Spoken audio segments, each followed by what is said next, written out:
Queridos estudiantes de la maestría en gestión de cuencas hidrográficas, bienvenidos al espacio académico de Geomática 2.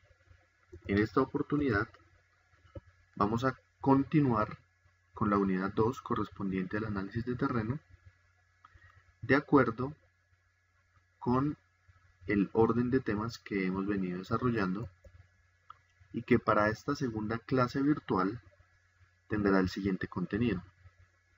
En primer lugar, un breve resumen de la clase virtual 1, en la cual tocamos algunos conceptos y aspectos relacionados con modelos geográficos, modelos de datos, modelos de almacenamiento y realizamos la primera parte de análisis de terreno, en la cual se evaluó y se habló sobre la importancia de los modelos digitales de elevación.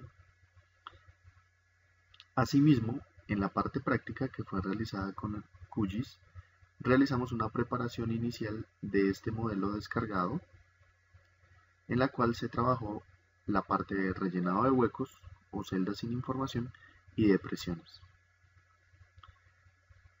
La segunda parte de análisis de terreno será el tema central de esta clase virtual y trabajaremos un componente llamado análisis morfométrico de los modelos digitales de elevación, a partir de los cuales podemos derivar u obtener una serie de capas de información relacionadas con pendiente, orientación y sombreado, por ejemplo, cuando aplicamos derivadas de primer orden a esa capa de elevaciones o a ese raster de elevaciones.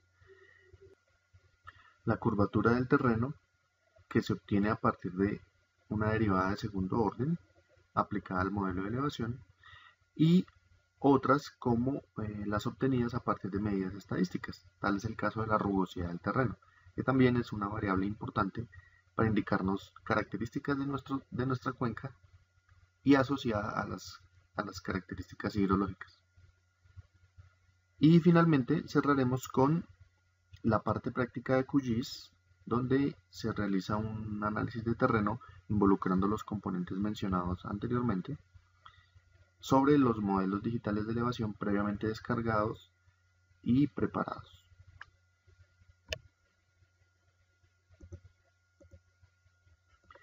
Recordemos el mapa de temas de la unidad 2, el componente de análisis de terreno centrado en primer lugar en el modelo digital de elevaciones.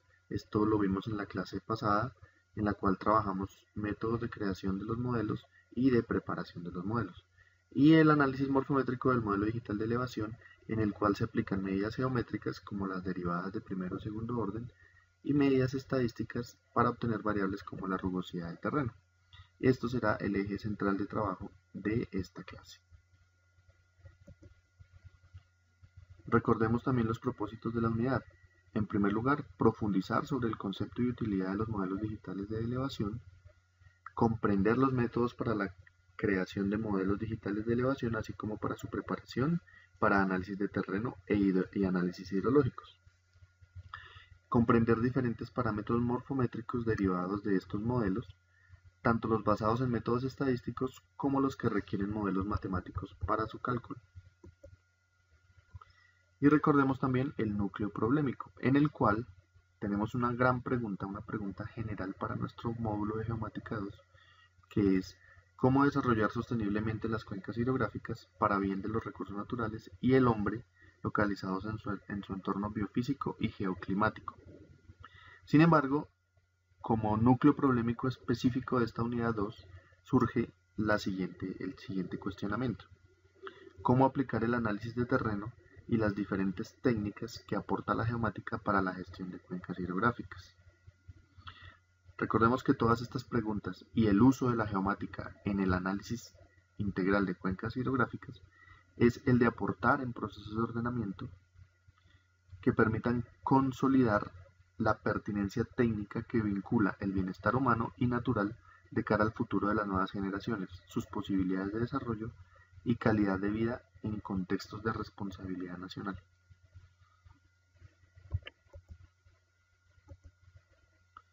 Sintetizando las preguntas problematizadoras, podemos considerar tres. La general, ¿cómo puede la geomática ayudarnos a comprender el territorio y mejorar la toma de decisiones en planificación ambiental territorial? Y desde la perspectiva de análisis de terreno, en qué radica la importancia de los modelos digitales de terreno y su utilización en análisis SIG, y qué variables derivables de un DEM o de un MDE nos ayudan a comprender mejor la realidad y la función hidrológica de las cuencas y por qué.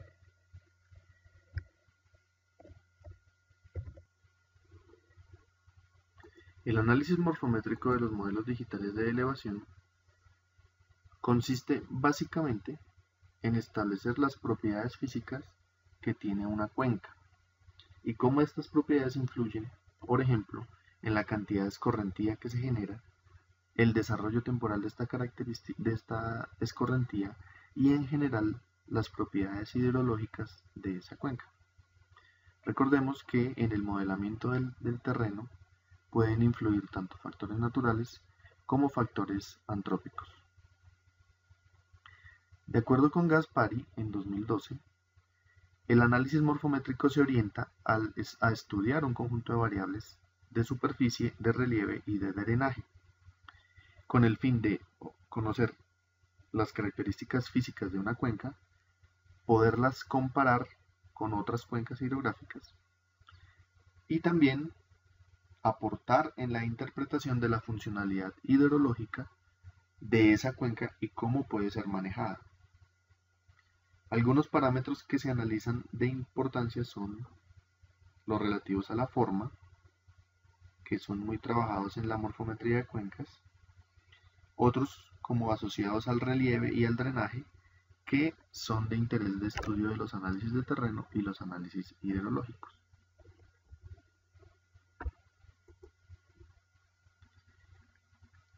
¿Qué es el análisis morfométrico de los modelos digitales de elevación? Básicamente es hacer una caracterización matemática a partir de información del relieve utilizando conceptos de geometría diferencial. El objetivo es describir de la mejor manera la porción del relieve que está contenida en esa ventana de análisis.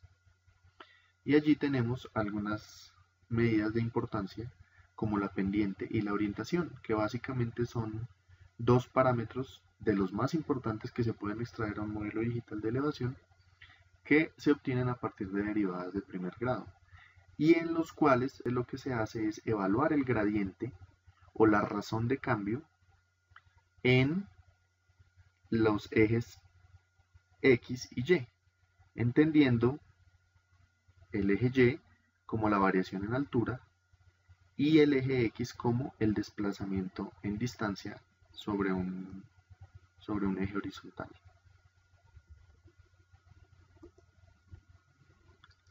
El primer factor de importancia, la pendiente, básicamente nos está reflejando la variación máxima de la elevación entre un punto y otro, o entiéndase si lo miramos desde la perspectiva de un raster, entre un píxel y otro, y se puede definir como la tangente del ángulo que se forma entre el desplazamiento en X y el desplazamiento en Y, lo que en la diapositiva vemos como run y rise. O si queremos obtener el ángulo directamente, es el resultado de la arcotangente entre la relación del desplazamiento en X, perdón, el desplazamiento en Y sobre el desplazamiento en X, que es la fórmula que vemos acá. Y básicamente para el cálculo de la pendiente podemos considerar el triángulo que se forma en el terreno de acuerdo al desplazamiento que queremos hacer. Y recordemos que las pendientes se pueden calcular tanto en grados, ¿sí? En este caso sería la tangente del ángulo, o también en porcentaje, para lo cual se aplica la relación entre el desplazamiento en Y sobre el desplazamiento en X por 100. Esta fórmula que está acá internamente viene ya programada en los diferentes software para el manejo de información geográfica, como lo es QGIS y ArcGIS, y al momento que uno aplica la derivación de pendientes, esto es lo que se aplica celda por celda. En la parte inferior básicamente vemos lo que realiza el programa a partir de un raster de elevación, calcula una salida de pendientes.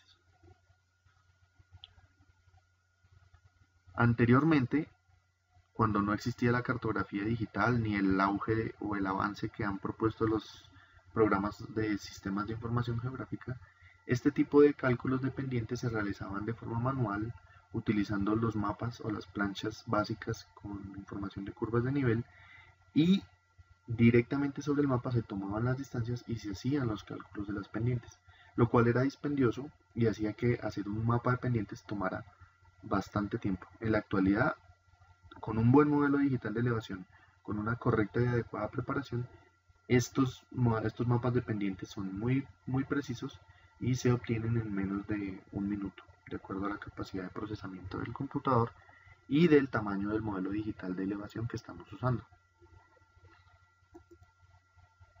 La otra variable importante es la orientación, que también se conoce como dirección de la pendiente. Para el cálculo de la dirección de la pendiente, internamente se trabaja sobre una ventana 3×3. Entiéndase una ventana 3×3, la compuesta por 3×3 píxeles o 9 píxeles en forma de cuadrado, donde cada píxel, o mejor dicho, donde el píxel central, en este caso el denotado con la letra E, es sobre el cual se va a calcular la orientación de la pendiente, pero para su cálculo se van a utilizar los demás píxeles circundantes, como les decía, en una ventana 3×3. Para el cálculo de la orientación se debe obtener la tasa de cambio en la dirección X para una celda, digamos en este caso la celda E, que se calcula con esta fórmula, ¿sí? Se coge la celda C, se le suma 2 veces la celda F, se le suma luego la celda I, y esto se resta con la sumatoria de la celda A más 2 veces la celda D más la celda G, y se divide sobre 8. Cuando se obtiene la tasa de cambio en la dirección X, se debe calcular ahora la tasa de cambio en la dirección Y. Y posteriormente se aplica la fórmula de la orientación, la cual requiere el cálculo o la multiplicación por una constante. Este 57.29578 se multiplica por el arco tangente de la derivada en Y menos la derivada en X. Y este valor de 57.29 es el obtenido de 180 sobre pi, ya que debemos obtener este cálculo en radianes. En la parte inferior de la diapositiva vemos la transición de un mapa de elevaciones a un mapa de dirección de la pendiente. Y esto, analizado más en detalle, nos arrojaría este cuadro de acá, donde vemos la misma ventana 3×3, pero ya, de acuerdo a los resultados obtenidos, codificada con unos colores. Vemos que el color amarillo corresponde a la dirección este, que fluctúa entre 67.5 y 112.5 grados, y el verde corresponde a la dirección sureste, que fluctúa entre 112.5 y 157. Como vemos, 114 se encuentra en este rango y los valores de amarillo se encuentran en este rango también. Esto es básicamente lo que se obtiene cuando nosotros generamos un mapa de orientación de la pendiente. Y estos mapas de orientación de la pendiente son bastante útiles en algunas aplicaciones. Por ejemplo, a nivel de meteorología o climatología. Algunas variables, como puede ser la precipitación, pueden tener alguna influencia de acuerdo a la orientación de la pendiente. Recordemos que un tipo de lluvias muy común en la zona andina o por ejemplo en Colombia es el de lluvias orográficas. Y estas lluvias orográficas se generan cuando las masas de aire húmedo ascienden, se enfrían, condensan y precipitan en ese recorrido que hacen a través de las montañas. En ese orden de ideas, algunas direcciones de las pendientes favorecerán estos fenómenos y otras direcciones no los favorecerán.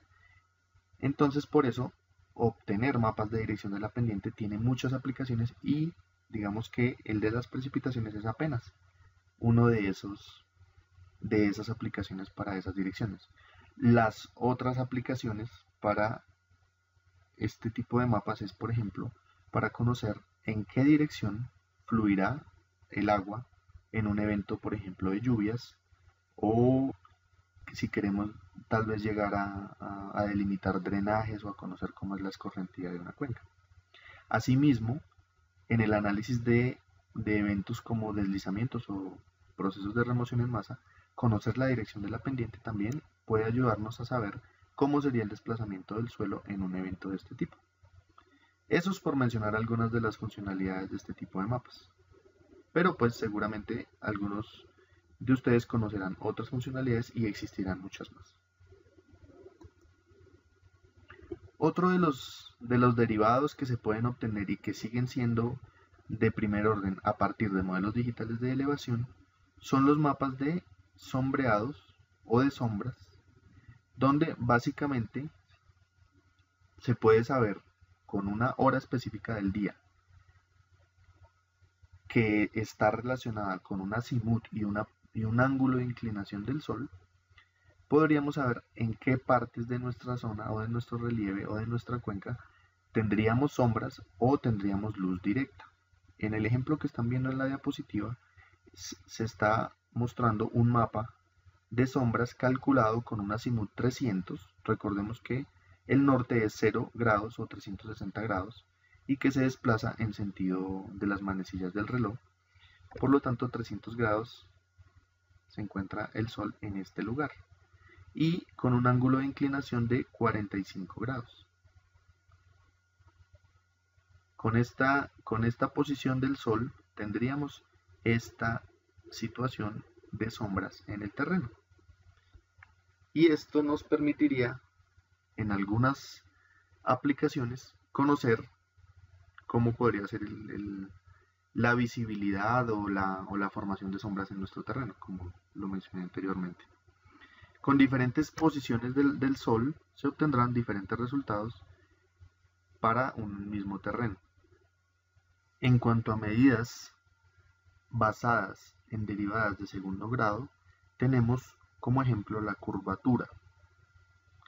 La curvatura del terreno puede ser de dos formas, de perfil y tangencial. Ya lo vamos a mirar más adelante. Por ahora es importante mencionar que la curvatura aporta información sobre la concavidad o convexidad de la superficie en un punto, y a través de esa forma que tenga el terreno, recordemos que puede ser en dos planos, en plano de perfil que va en la dirección de la pendiente, o tangencial, que es el plano perpendicular al incremento o a la tasa de cambio de la pendiente, y que esta curvatura se calcula con base en derivadas segundas de la superficie. Para este tipo de cálculos existen varias aproximaciones. Una de ellas es usar transformaciones polinómicas, o hay otras aproximaciones por el método spline.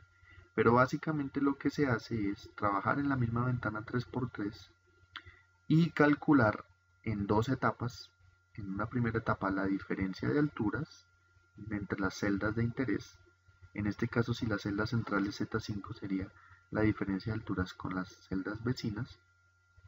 Y en una segunda etapa, como lo muestra esta gráfica, se calcula la diferencia entre las diferencias de alturas. ¿Sí? Veámoslo de esta manera. Aquí calculamos la diferencia de la celda adyacente con la celda central, y lo mismo lo hicimos para este lado. Y luego calculamos las diferencias entre esas diferencias. Estas segundas diferencias es lo que hace que este tipo de variables sean de segundo o derivadas de segundo grado. En el tema de curvaturas es importante mencionar, aquí en estas fórmulas que ustedes están viendo es el procedimiento de cálculo de curvatura que implementa ArcGIS. Y recordemos que la curvatura puede tener un lado convexo, que en las salidas o en los rasters de salida de curvatura van a tener un valor positivo, o un lado cóncavo donde las celdas tendrán un valor negativo. Y en este punto es clave explicar los tipos de curvaturas y su relación con el flujo hídrico en esas zonas. Y aquí volvemos a analizar lo que es lado convexo y lado cóncavo de la curvatura. Si miramos el modelo A, encontramos que es cóncavo en la dirección o en la curvatura de perfil y también es cóncavo en el plano tangencial. Recordemos que el plano tangencial tendría esta dirección, ¿sí?, perpendicular a la pendiente, y el plano de perfil o la curvatura de perfil sería la que va en este sentido, que es el sentido de la pendiente. Entonces, en este ejemplo, donde tenemos una curvatura de perfil cóncava con una curvatura tangencial cóncava, encontramos que el flujo sería desacelerado y convergente, como lo muestran las flechas negras. Tendería a desacelerar porque se empieza a reducir la pendiente en esta parte y a converger hacia el mismo punto, como lo denotan las flechas negras. En este ejemplo tenemos un tipo de curvatura convexa en el plano o la curvatura de perfil, ¿sí?, que recuerden es la de la dirección de la pendiente, y tendríamos un tipo de curvatura cóncavo en el plano tangencial. Entonces aquí tendríamos que, por ser convexo, tendríamos una aceleración del flujo, ¿sí?, y por ser cóncavo en el plano tangencial tendríamos un flujo convergente, o sea que aquí tendería a converger los diferentes flujos hídricos y se podría decir que aquí se podría formar un drenaje principal. Luego tenemos otra opción que es cóncava en el plano tangencial, en la curvatura de perfil, sería cóncavo, y convexo en el plano tangencial.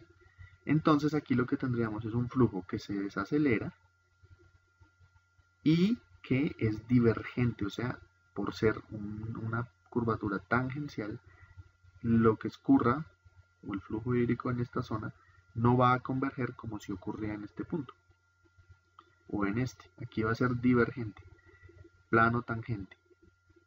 Y el ejemplo final es cuando ambos son convexos, entonces tendríamos acelerado pero divergente. No convergería, sino que por el contrario sería divergente y adicionalmente acelerado, un flujo acelerado. Esta es la importancia de las curvaturas en el análisis de los modelos digitales de elevación, en el análisis hidrológico, porque nos permite conocer cómo sería el comportamiento del flujo hídrico en determinadas partes de nuestro terreno o porciones del territorio. Esto se explicará con la herramienta QGIS más adelante y se analizarán las salidas y los diferentes valores que aportan esos mapas de curvatura.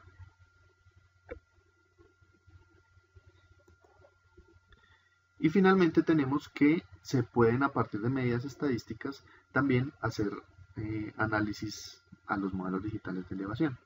En este caso, las medidas estadísticas o las variables derivadas de este tipo de medidas se basan básicamente en la aplicación de conceptos estadísticos básicos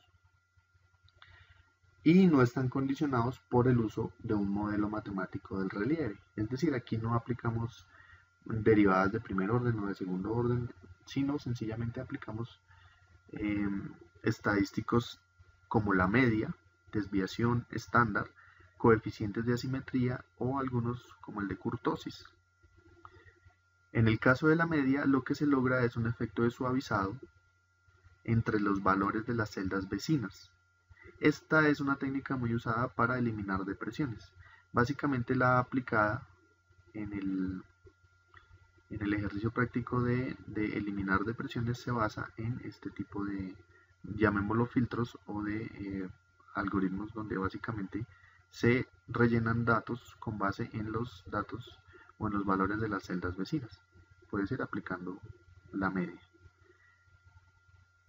Lo importante que debemos tener en cuenta con estos parámetros es que se parte de la concepción de que los parámetros estadísticos derivados de las celdas del terreno tienen una alta correlación. Por ejemplo, la desviación típica está fuertemente correlacionada con la pendiente. Es decir, el gradiente de la pendiente o el gradiente de cambio entre una celda y otra que reflejaría la pendiente del terreno se puede también estimar a partir de la desviación de la altura.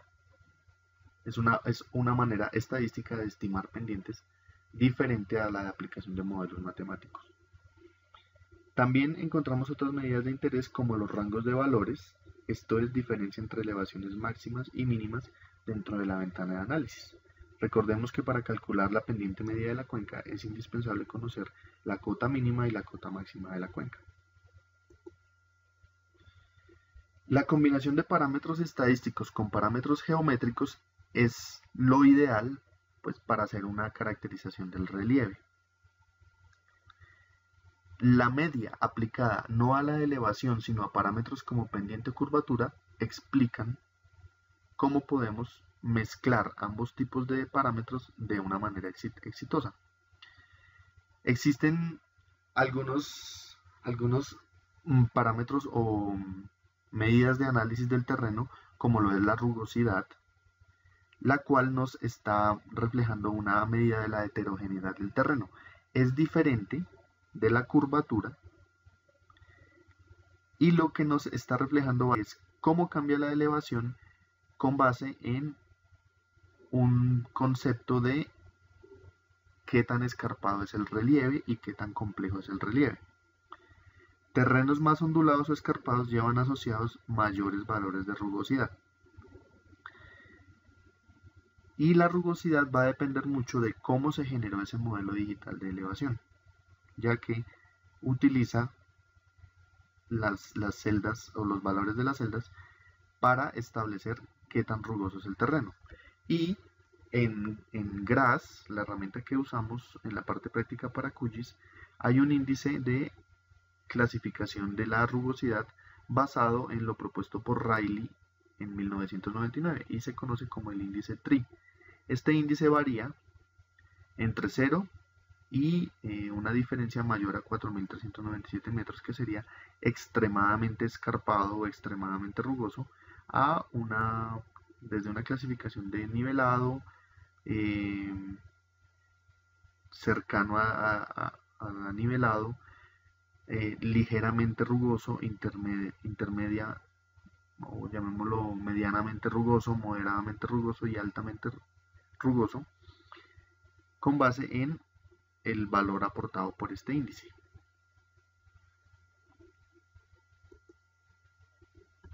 ¿Cuál es la importancia del análisis del terreno? Básicamente aporta en la descripción de características físicas de una cuenca y con base en estas características tratar de entender los procesos de erosión y de escorrentía.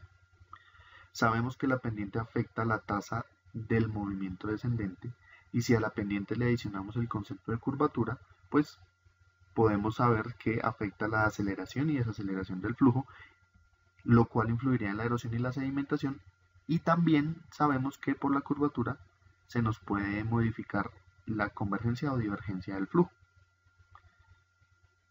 La dirección de la pendiente nos estaría diciendo hacia dónde fluiría el agua. Y también es una información muy relevante para conocer la evolución del suelo, que está directamente relacionada con el comportamiento del agua. Adicionalmente, y en otras aplicaciones, se pueden utilizar para el estudio de comunidades animales, ya que zonas cóncavas podrían ser zonas protegidas y zonas convexas serían zonas expuestas, lo cual pues sabemos que se puede traducir en cómo las comunidades animales se desarrollan e interactúan. De pronto aquí cabría la pregunta si desde el enfoque de su expertise o de su experiencia o de su desarrollo profesional podrían considerar o podrían pensar en otras aplicaciones prácticas del análisis de terreno. Con esto finalizamos el componente teórico de la unidad 2 relacionada con análisis de terreno. En este punto quiero felicitarlos por seguir atentamente los contenidos propuestos y generar un resumen de lo visto. El modelo digital de elevación es una capa de información fundamental de la que podemos extraer un número muy elevado de parámetros nuevos. El formato raster de malla regular es el más adecuado para representar las elevaciones, aunque debe prepararse para que los resultados derivados sean correctos, especialmente los de corte hidrológico que serán analizados en la siguiente unidad. Los modelos digitales de elevación y su análisis se puede llevar a cabo mediante parámetros estadísticos o parámetros geométricos que analizan la razón de cambio de variables como la elevación del terreno. Es el caso de derivadas de primer orden o derivadas de segundo orden. Los que se basan en derivadas requieren una caracterización matemática del relieve sobre las cuales se aplican las herramientas de cálculo diferencial. La mala noticia es que realizar o explicar este tipo de modelos es dispendioso, y la buena noticia es que la mayoría de estos modelos, por no decir todos, ya están implementados en programas como QGIS y ArcGIS, y para nosotros como usuarios finales es muy transparente, ya que conlleva básicamente aplicar la herramienta. Sin embargo, es importante conocer, así sea de forma general, o tener una idea de cómo funcionan estas herramientas, ya que en análisis de la geomática y en análisis muy avanzados, de pronto algunas ecuaciones de las aplicadas puedan tener alguna limitante que nosotros podríamos, conociéndola, buscarle alternativas de solución y generar mejores resultados. Los parámetros basados en derivadas de primer orden son la pendiente y la orientación. Y en función de estos dos podemos analizar aspectos como la insolación, que puede extenderse mediante conceptos de visibilidad o sombras. Y los basados en derivadas de segundo grado son, por ejemplo, las curvaturas, entre las cuales tendríamos la horizontal y la vertical, o entendidas de forma, como lo hemos venido trabajando, la curvatura tangencial y la curvatura de perfil. Conceptos relevantes a la unidad. Análisis morfométrico, estudio de un conjunto de variables lineales, de superficies de relieve y de drenaje que permite conocer características físicas de una cuenca. Curva de nivel, línea que en un mapa une todos los puntos que tienen igual altitud sobre el nivel del mar o profundidad. Recordemos que las curvas de nivel eran el insumo básico para la generación de mapas dependientes antes de tener cartografía digital. Interpolación, obtención de nuevos puntos partiendo del conocimiento de un conjunto discreto de puntos. Es una de las técnicas para generar modelos digitales de elevaciones, los cuales son representaciones matriciales regulares de la variación continua del relieve en el espacio y se asocia al tipo de datos raster. Aunque también existen representaciones tipo vector como curvas de nivel, que en algunos casos son muy utilizados y más idóneos para efectos visuales, no de procesamiento. La orientación o aspect es básicamente la dirección de la pendiente descendente y se calcula a partir de la tasa de cambio máxima en un valor desde cada celda hacia sus vecinas, como lo veíamos anteriormente. La pendiente que refleja la variación máxima de la elevación. La rugosidad, que es una medida cuantitativa de la heterogeneidad del terreno que expresa lo escarpado del relieve y caracteriza su complejidad. Recordemos que la rugosidad se calcula a partir de medidas estadísticas. En la bibliografía recomendada, vamos a adelantarnos un poco, tenemos el artículo de Riley, más específicamente, este que está aquí, de 1999. En este artículo se explica detalladamente cómo funciona ese índice de rugosidad o el índice TRI que viene inmerso en programas como QGIS y ArcGIS.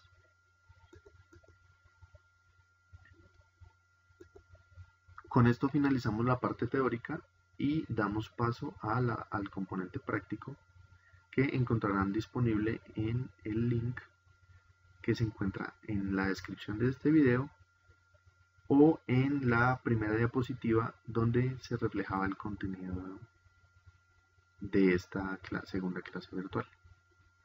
Hasta un próximo video.